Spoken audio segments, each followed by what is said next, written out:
नमस्कार, बुलेटिन में आप सभी का स्वागत है और मैं हूं आपके साथ कल्याण झा। खबरों की शुरुआत अभी की बड़ी खबर से, जो कि रांची से है, जहां तपुदाना इलाके में युवक युवती की हत्या कर दी गई है। दोनों के शरीर पर जख्म के गहरे निशान मिले हैं।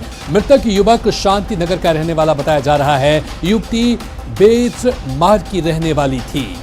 तो ये बड़ी खबर रांची से, जहां युवक युवती की नृशंस हत्या की गई है और हत्या किस वजह से की गई है यह अभी खुलासा नहीं हो पाया है, लेकिन युवती बेतमार की रहने वाली थी। और ओम प्रकाश और अधिक जानकारी के साथ हमारे साथ जुड़ चुके हैं। ओम प्रकाश, क्या कुछ मामला है, क्यों की गई हत्या और किस वजह से हत्या की गई है, क्या कुछ जानकारी इस बाबत आपके पास?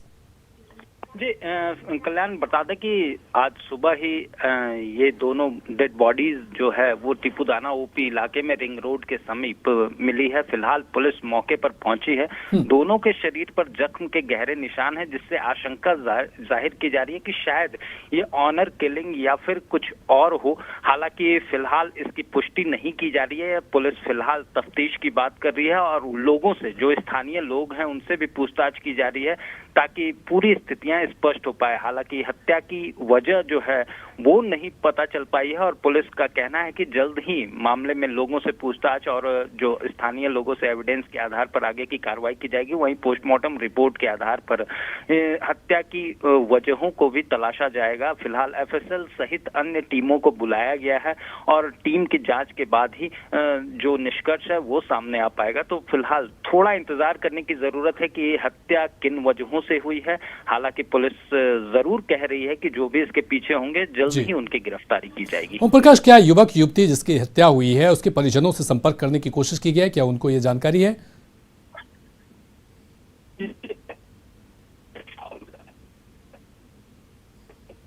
चलिए, ओम प्रकाश से जुड़ने की कोशिश करेंगे। तकनीकी खामी की वजह से उनकी आवाज़ हम तक नहीं पहुंच पा रही है, लेकिन ये बड़ी खबर, तपुदाना इलाके में युवक युवती की हत्या की गई है। हत्या की वजह क्या है, इसको लेकर के पुलिस फिलहाल जांच पड़ताल में जुटी हुई है।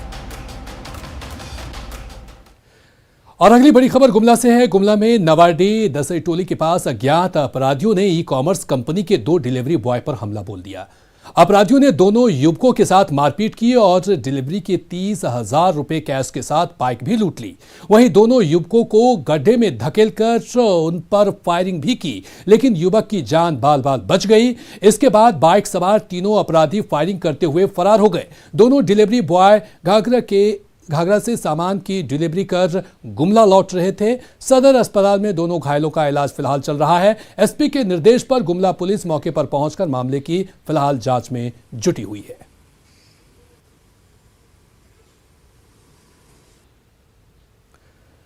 उधर गिरिडीह के बगोदर में बोलेरो और बाइक के बीच जबरदस्त टक्कर हुई। हादसे में बाइक के परखच्चे उड़ गए, वहीं बोलेरो भी पलट गई। घटना में एक युवक की मौत हो गई है, जबकि 6 से ज्यादा लोग घायल हुए हैं। घटना के बाद आक्रोशित लोगों ने बगोदर विष्णुगढ़ रोड को जाम कर दिया है।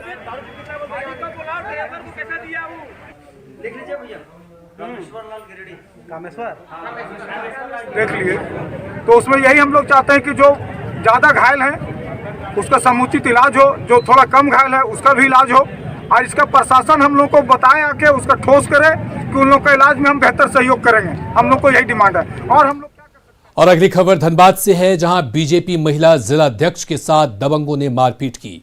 मारपीट में बीजेपी नेता के साथ अन्य साथी महिला को चोट आई है। मारपीट को देखकर स्थानीय लोग मौके पर जुटे और बीच बचाव किया। मारपीट करने वालों पर बीजेपी जिलाध्यक्ष ने घर में जश्न फरोशी के धंधे का आरोप लगाया है। बीजेपी नेता ने कहा कि उनके पति का संबंध दूसरी महिला के साथ है। उनके खिलाफ पति का इस्तेमाल मारपीट करने के लिए किया जाता है। पुलिस मौके पर पहुंचकर मामले की जांच में जुट गई है। रमेश ठाकुर, विनय प्रसाद और 10वीं नाम की महिला, जो ये वीडियो अभी पता चला कि वीडियो है, रांची से ही लोग मंगवाता है अपने के यहाँ। मेरे हस्बैंड के साथ भी इसका गलत संबंध है। रमेश ठाकुर का उस लड़की के साथ गलत संबंध है। इसके यहाँ नर्स लोग भाड़ा में रहती है, ये स्पार्कल स्कूल है, और यहाँ ये लोग गंदा काम करता है और मेरे खिलाफ ही मेरे हस्बैंड को यूज करता है। मेरे हस्बैंड का अकाउंट, खाता दूसरा बैंक में हमको पता चलता है कि इस बैंक में, तो वहाँ बंद करवा के दूसरी जगह ही खुलवा देता है। जेएमएम ने 17 नवंबर को टाटा कंपनी के खिलाफ आंदोलन का ऐलान किया है। जेएमएम ने टाटा से जुड़ी कंपनियों के गेट जाम करने के अलावा माल की ढुलाई रोकने की भी चेतावनी दी है। दरअसल टाटा मोटर्स और कमिंस ने कंपनी का जमशेदपुर कॉरपोरेट ऑफिस महाराष्ट्र से पुणे में शिफ्ट करने का फैसला लिया है। टाटा मोटर्स के इस फैसले से जेएमएम नाराज बताया जा रहा है। इधर टाटा कंपनी के खिलाफ जेएमएम के आंदोलन को लेकर बीजेपी ने हेमंत सरकार पर निशाना साधा है। बीजेपी प्रवक्ता ने कहा कि एक तरफ जहां सीएम दिल्ली जाकर उद्योगपतियों को झारखंड में निवेश के लिए आमंत्रित कर रहे हैं, वहीं राज्य में चल रहे उद्योग को राज्य में ही बनाए रखने में विफल साबित हो रहे हैं। बीजेपी ने इसके पीछे ट्रांसपोर्टेशन और ठेके का खेल बताया है। औद्योगिक माहौल पूरे तरीके से चौपट हो गया है। हत्याओं में झारखंड नंबर 1 है, नक्सलवाद चरम पर है और जो औद्योगिक नीतियां हैं सरकार की वो उद्योगपतियों को रास नहीं आ रही है। एक तरफ माननीय मुख्यमंत्री जी दिल्ली जाकर निवेशकों को बुलाते हैं तो दूसरी तरफ जो यहाँ सैकड़ों वर्षों से टाटा कंपनी अपना व्यापार कर रही है वो अपनी अनुषंगी इकाइयों का जो हेडक्वार्टर है वो दूसरे राज्य में शिफ्ट कर रही है। तो ये कहीं ना कहीं राज्य सरकार के ऊपर एक करारा तमाचा है। जिस तरीके से उन्होंने राज्य की खस्ता हाल कर दी है, यहाँ निवेशक आने से कतरा रहे हैं और दुखद बात है कि जो पहले से स्टैब्लिश कंपनियां थी वो भी शिफ्ट कर रही हैं। और ये जो सारा कुछ आंदोलन हो रहा है उसके पीछे बताया जाता है कि कहीं ना कहीं ट्रांसपोर्टेशन और ठेके का खेल भी एक बहुत बड़ा कारण है। तो हम राज्य सरकार से मांग करते हैं कि अविलंब जो यहाँ पहले से लगी इकाइयाँ हैं उनको कॉन्फिडेंस मिले, वो इंश्योर करे वो दूसरे राज्य में नहीं जाए। अब बाहर कंपनियां बुलाने जा रहे हैं वो तो आ नहीं रही, लेकिन यहाँ पहले से लगे उद्योग जरूर जा रहे हैं। उधर जेएमएम प्रवक्ता मनोज पांडे ने बताया कि टाटा कंपनी का कॉरपोरेट ऑफिस पुणे में शिफ्ट करने की बात सामने आ रही है। अगर ऐसा होता है तो वो आंदोलन के मूड में हैं। उन्होंने कहा कि खनिज संपदा के साथ साथ मजदूर भी टाटा कंपनी को यहां सर्वसुलभ मिलता था, वहीं झारखंड के संसाधनों का भी कंपनी ने भरपूर उपयोग किया है। ऐसे में अगर कोई भी ऐसा कदम उठाएगा जिससे झारखंड का अहित होता है तो उसका विरोध किया जाएगा। जमशेदपुर शहर ने टाटा कंपनी को एक पहचान देने का काम किया है। टाटा के भी बहुत योगदान रहे हैं इस राज्य को आगे बढ़ाने में, इससे भी कोई इनकार नहीं किया जा सकता। लेकिन अगर ऐसी बातें होंगी कि यहाँ के खनिज संपदा, यहाँ की श्रम शक्ति सभी का उपयोग करके और यहाँ से मुख्यालय ले जाने की बात आ रही है सामने, तो कहीं ना कहीं उसमें इस राज्य को राजस्व की क्षति होने का भी एक अंदेशा है। निश्चित तौर पर वैसे सभी काम, वैसे सभी फैसलों के खिलाफत करने का जो काम है वो झारखंड मुक्ति मोर्चा करेगी, जिससे झारखंड और झारखंडियों को नुकसान पहुंचने की संभावना हो। उधर देश भर में कोविड के कम मिल रहे मामलों को देखते हुए रेल मंत्रालय ने यात्रियों को बड़ी राहत देने का फैसला लिया है। दरअसल रेल मंत्रालय ने स्पेशल ट्रेनें और स्पेशल किराया खत्म करने का निर्णय लिया है। बता दें कि कोरोना काल के दौरान रेगुलर मेल और एक्सप्रेस ट्रेनों को स्पेशल ट्रेनों के तौर पर चलाया जा रहा था, लेकिन अब इन ट्रेनों का फिर से सामान्य परिचालन बहाल करने का फैसला किया गया है और अगले कुछ दिनों में 1700 से अधिक ट्रेनों को बहाल कर दिया जाएगा। हालांकि रेलवे के आदेश में यह भी कहा गया है कि सभी ट्रेनों में कोरोना से जुड़ी एहतियात और प्रतिबंध लागू रहेंगे। हम समझते हैं कि ये रेल मंत्री जी का एक बहुत बड़ा उपलब्धि है और स्वागत योग्य है कि टिकट भाड़ा भी कम होने जा रहा है। इसके लिए मैं रेल मंत्री जी को और प्रधानमंत्री जी को बधाई देना चाहूँगा। अभी तो आपसे जानकारी मिली है कि जो है स्पेशल हटा के जो है जनरल कर दिया जाएगा, क्या कहते हैं, और जो है सीनियर सिटीजन का भी किराया कम नहीं था। बर्थ भले ही रिजर्व था लेकिन किराया कम नहीं था। अब आपसे जानकारी मिल रही है कि सरकार जो है ऐसा कदम उठाया है कि सीनियर सिटीजन और स्पेशल जो है 0 लगा हुआ था जिस ट्रेन के पीछे, वो सब हटा के सामान्य टिकट जो है था पहले वो लेगी। ट्रेनों का स्पेशल किराया खत्म, रेल मंत्रालय ने बहुत बड़ी सौगात दी है यात्रियों को। कोविड काल में जिस तरह से रेल किराया बढ़ाया गया था उसको लेकर के यात्री परेशान थे। देश भर में कोविड में मिल रहे मामलों के मद्देनजर रेल मंत्रालय ने यात्रियों की बड़ी राहत देने का फैसला लिया है। दरअसल रेल मंत्रालय ने स्पेशल ट्रेनें और स्पेशल किराया खत्म करने का निर्णय लिया है। देश भर में कोविड के मामले को देखते हुए जिस तरह से रेल मंत्रालय ने कोविड के काल में रेल यात्रियों का किराया बढ़ाया गया था और लगभग पूरे भारत देश में 1700 ट्रेनों को स्पेशल बना करके स्पेशल किराया लिया गया था। आज से रेल मंत्रालय ने रेल यात्रियों को जिस तरह से सुविधा दी है, यानी हम बात करें किराए की तो जो जिस तरह से पुराना किराया लिया गया था उसको लेकर के आज से शुरू करने जा रही है। आप देख सकते हैं कि किस तरह से जितने भी यात्रियों से मैंने बात की है सभी यात्रियों के लिए बहुत ही खुशी की बात है और लगभग पूरे देश में 6300 स्टेशनों से लगभग 17,000 प्रत्येक दिन ट्रेन चलती है पूरे देश भर में और कोरोना काल में उसे कोविड के दौर में स्पेशल किराया के तौर पर लिया जा रहा था और सभी ट्रेनों की जो नंबर है वह 0 से शुरू हो रही थी, लेकिन रेल मंत्रालय ने इस फैसले के तहत यात्रियों में बहुत ही खुशी की लहर है। रांची से निरंजन। और उधर झारखंड में मौसम का मिजाज बदल गया है। झारखंड में राजधानी रांची सहित कई जिलों में बारिश हो रही है। तेज हवा के साथ हो रही बारिश से राज्य में 16 नवंबर से ठंड बढ़ने की भी संभावना जताई जा रही है। मौसम विभाग की ओर से बताया गया है कि अगले 3 दिनों तक झारखंड के विभिन्न जिलों में बारिश होगी।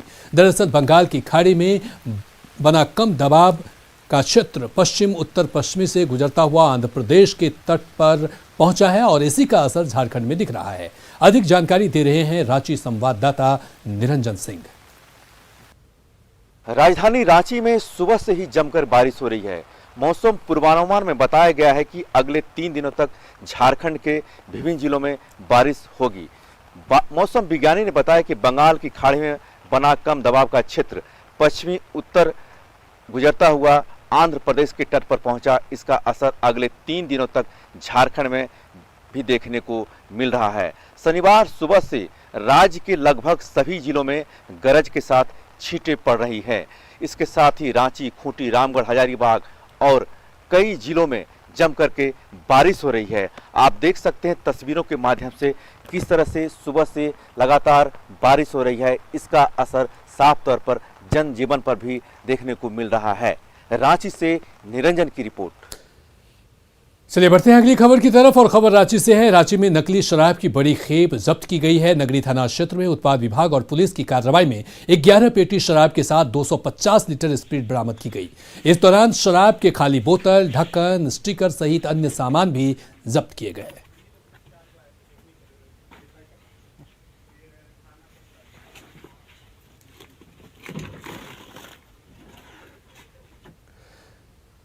नक्सलियों के खिलाफ झारखंड पुलिस को अब तक की सबसे बड़ी सफलता मिली है।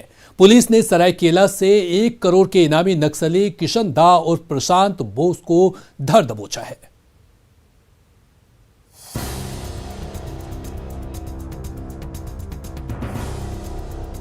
कपड़ों से चेहरे को ढके इस शख्स को देखिए। ये कोई मामूली इंसान नहीं बल्कि दुरांत नक्सली प्रशांत बोस उर्फ किशन दा है, जिस पर 1 करोड़ रुपए का इनाम था। पुलिस ने किशन दा को उसकी पत्नी और 2 सहयोगियों के साथ सरायकेला में धर दबोचा। को बताना चाहेंगे कि प्रशांत बोस जो हैं वो कोई मामूली नक्सली नहीं थे। वो करीब 5 दशक से झारखंड ही नहीं बिहार, छत्तीसगढ़, उड़ीसा जैसे इलाकों के लिए आतंक का पर्याय बने हुए थे और इसी वजह से झारखंड पुलिस ने उन पर 1 करोड़ का इनाम घोषित किया था। कौन है नक्सली प्रशांत बोस, ये भी जान लीजिए। माओवादी पोलित ब्यूरो का सदस्य है प्रशांत बोस। भाकपा माओवादियों का टॉप लीडर है प्रशांत बोस। झारखंड के साथ बिहार, पश्चिम बंगाल, ओडिशा में कुख्यात, छत्तीसगढ़, आंध्र प्रदेश और महाराष्ट्र में भी मचा चुका है तांडव। 100 से अधिक नक्सली हमलों का मास्टरमाइंड। 2 दशकों से पश्चिमी सिंहभूम के सारंडा जंगल में धमक, गिरिडीह के पारसनाथ की पहाड़ियों पर भी आतंक। 153 इनामी नक्सलियों में पहले नंबर पर है किशन दा। पश्चिम बंगाल के 24 परगना जिले के यादवपुर का रहने वाला है। माओवादी पोलित ब्यूरो सदस्य के साथ सीपीआई माओवादी सेंट्रल कमेटी का उप महासचिव भी है। प्रशांत बोस उर्फ किशनदा को माओवादी का दूसरा बड़ा नेता माना जाता है। सारंडा इलाके से झारखंड, पश्चिम बंगाल, ओडिशा, छत्तीसगढ़ और महाराष्ट्र में माओवादियों की गुरिल्ला आर्मी को कमांड करता था। आपको बताना चाहेंगे कि इनकी जो सुरक्षा की जिम्मेवारी होती है वो माओवादी लड़ाकों के हाथों में होती है। वहीं आईडी माइंस इत्यादि तमाम जो चीज़ें होती हैं वो इनकी सुरक्षा के लिए लगाए जाते हैं, उनका जाल बिछा होता है और इसी वजह से वो लगातार पुलिस को चकमा दे रहे थे। लेकिन पुलिस ने गुप्त सूचना के आधार पर सरायकेला इलाके से उनके साथ उनकी बीवी और 2 अन्य सहयोगियों को गिरफ्तार किया गया। किशनदा की गिरफ्तारी पुलिस के लिए उतनी आसान नहीं थी जितनी सुरक्षा में हमेशा माओवादी के लड़ाके तैनात रहते थे।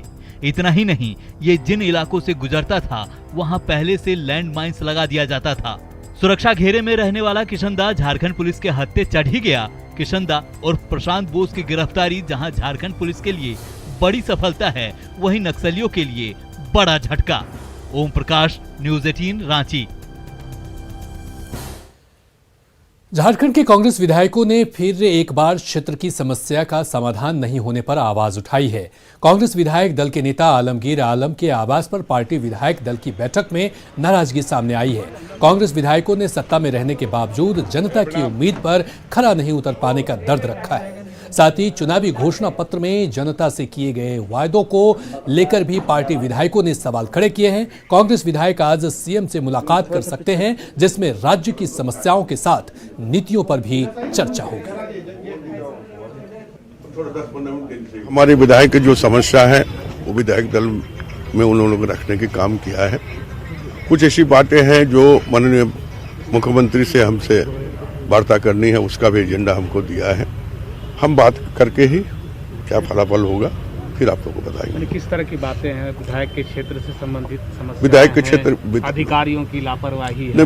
देखिए, विधायक का अपना अपना क्षेत्र की समस्या है, उसके बारे में बहुत लोगों का और भी समस्या है। और जो है कुछ ऐसी चीजें जो है जो हमारी मैनिफेस्टो में हम लोग लिए थे, लेकिन आज भी उसका कारगर दिशा में कोई काम नहीं हो पाया। वो सारी चीज को उन्होंने रखने की काम किया है।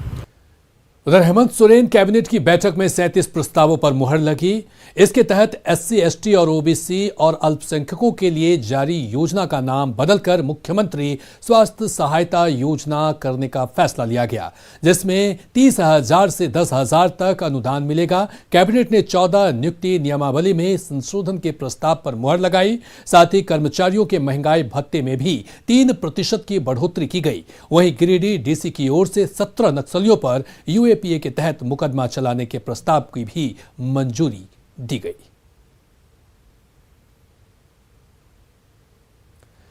राजधानी रांची में कोरोना वायरस का संक्रमण एक बार फिर दबे पांव बढ़ने लगा है। पिछले 11 दिनों में एक्टिव मरीजों की संख्या 3 गुना बढ़ गई है। रांची में भी सिर्फ 100 मामले सामने आए हैं। पूरे राज्य में 134 नए मामले सामने आए हैं। बताया जा रहा है कि पर्व त्योहार में बाहर से आए लोगों की वजह से कोरोना के मामले बढ़े हैं। हालांकि राहत की बात यह है कि अभी तक इनमें से किसी की स्थिति गंभीर नहीं है।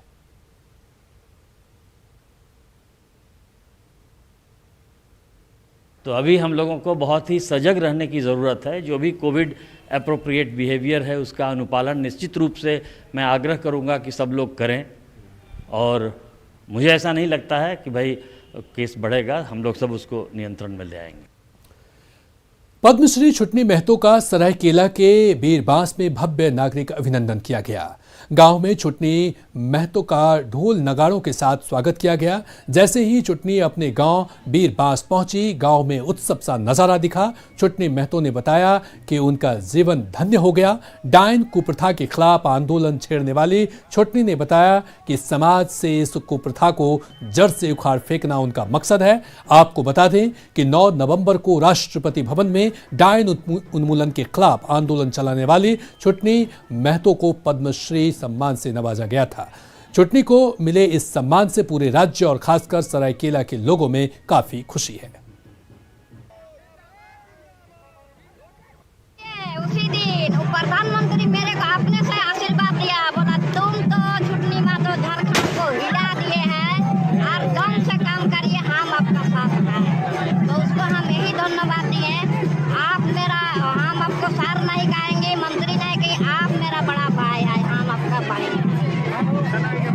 क्षेत्र के लिए हम ये कहने जा रहे हैं ताकि अंधविश्वास को मिटाना है, जम से सबको एकता होना है या लड़ाई लड़ना है। रामगढ़ में पतरातू प्रखंड के सौंदा बस्ती पंचायत की तस्वीर बदल रही है। पहले यहां पंचायत में 1.5 एकड़ में फैला तालाब गंदगी और कूड़े से भरा था। वहीं अब ये पंचायत के मुखिया की पहल के बाद साफ सफाई और सौंदर्यीकरण से लोगों के आकर्षण का प्रमुख केंद्र बन गया है। इस खास पहल के जरिए गांव को यहां पर्यटन के मानचित्र पर लाने की कोशिश हो रही है। वहीं युवाओं को रोजगार के मौके भी उत्पन्न करने की योजना है। जब मैं मुखिया बना, ये तालाब अच्छी अवस्था में नहीं थी, यहाँ पे छठ होती थी, तो मैंने संकल्प लिया कि इस तालाब को बेहतर से बेहतर बनाया जाएगा और मैंने दिन रात एक करके इस तालाब को सुंदर बनाने में अपना महत्वपूर्ण योगदान दिया। सांसद मद, विधायक मद, सीसीएल के माध्यम से, मुखिया फंड के माध्यम से मैंने यहाँ पे घाट बनवाया और चारों तरफ वॉकिंग ट्रैक बनाया ताकि सभी महिलाएं, बूढ़े बुजुर्ग यहाँ पे घूम सके। नौका विहार की भी यहाँ व्यवस्था की गई। बच्चों के झूलने के लिए झूला लगवाया गया। अभी कुछ दिन पहले माननीय सांसद महोदय का यहाँ पे विजिट हुआ था और उन्होंने कहा है मुखिया जी से कि इसकी खूबसूरती को और बढ़ाने के लिए सांसद महोदय से जितना भी प्रयास होगा वो करेंगे और सहयोग करने को उन्होंने आश्वासन दिया है। सौंदा बस्ती में इस तालाब की ओर पहले लोग आना पसंद नहीं करते थे। आप देख सकते हैं कैमरे के माध्यम से कितना खूबसूरत बनाया गया है। यहाँ पर नौका विहार की भी सुविधा है, यहाँ पर वॉच टावर है, यहाँ पर सेल्फी टावर बनाया गया है। यह हर तरह की सुख सुविधा यहाँ पर दी गई है और गाँव में भी आप पर्यटन का लुत्फ उठा सकते हैं। अब पर्यटन के माध्यम से गाँव को जोड़ने का काम भी शुरू किया गया है। इसका जीता जागता नमूना सौंदा बस्ती पंचायत है। अब देखिए कैमरे के माध्यम से कितना खूबसूरत और आकर्षक ढंग से इस तालाब की सुंदरीकरण किया गया है। इसमें कई लोगों का सहयोग लिया गया है। बताते चले कि यहाँ पे पहले लोग आना पसंद नहीं करते थे, आज वहाँ पर लोग तफरीह के लिए आते हैं, यहाँ पर सुबह घूमने आते हैं। यहाँ पर लोग बाहर से नौका विहार करने भी आ रहे हैं। जावेद खान, न्यूज़ 18 रामगढ़। उधर धनबाद के लाल अर्नब ने बॉलीवुड में अपना नाम रोशन किया है। रोहित शेट्टी के निर्देशन में बनी फिल्म सूर्यवंशी में बाल कलाकार के तौर पर चिरकुंडा के तालडंगा हाउसिंग कॉलोनी के अर्नब श्रीवास्तव ने काम किया है। इससे पहले अर्नब दर्जनों सीरियल में काम कर चुके हैं। इस फिल्म में वो अक्षय कुमार, अजय देवगन, कैटरीना कैफ और रणवीर सिंह के साथ अहम रोल में हैं। किरदार है उसमें मैं अक्षय कुमार के बेटे का दोस्त बनाऊं और मेरे जो उसमें पिता बना, ऑन स्क्रीन पिता, वो उसमें पुलिस ऑफिसर है। बहुत अच्छा अनुभव लगा, इतनी अच्छी फिल्म बनी है, इतने बड़े बड़े एक्टर के साथ काम कर रही हूँ, बहुत अच्छा लग रहा है। मैं अपने सारे परिवार के सदस्यों को देना चाहता हूँ ये श्रेय, जिन्होंने मुझे इस मुकाम पर हासिल करने की हौसला दी। पता चला कि ये अक्षय कुमार के साथ शूटिंग करने के लिए जा रहे हैं। आप सच पूछिए तो फर्स्ट टाइम तो मुझे विश्वास नहीं हुआ और ये 2 साल पहले की बात है। छठ के टाइम ही हमारे टिकट्स हुए थे घर आने के लिए और उस टाइम जब हम लोग को ये बोला गया कि इनका शूटिंग का जो डेट है वो अक्षय कुमार के साथ है, तो पहले तो दुख हुआ कि हम छठ में घर नहीं आ पा रहे हैं, पर इतना बड़ा प्रोजेक्ट आप रोहित शेट्टी देख लीजिए, अक्षय कुमार, मतलब अक्षय कुमार अभी नंबर 1 स्टार है माने जाते हैं। अर्नब में टैलेंट बहुत पहले से था और जब स्कूल में गया तो अव्वल नंबर था अपने पढ़ाई में, स्पोर्ट्स में और बाकी करिकुलर एक्टिविटीज़ में। तो साथ साथ इन्होंने एक्टिंग और ड्रामा के लिए काम कर रहे थे, तो और सारे डायरेक्टर वगैरह आए और इनका ऑडिशन वगैरह लिया, तो उसमें ये अव्वल नंबर आया। फिर बहुत सारे टेस्ट हुए, उसमें भी पास हुआ और फिर एक और न्यूज़ 18 बिहार झारखंड पर खबरों का सिलसिला लगातार है जारी। आप बने रहें। नमस्कार।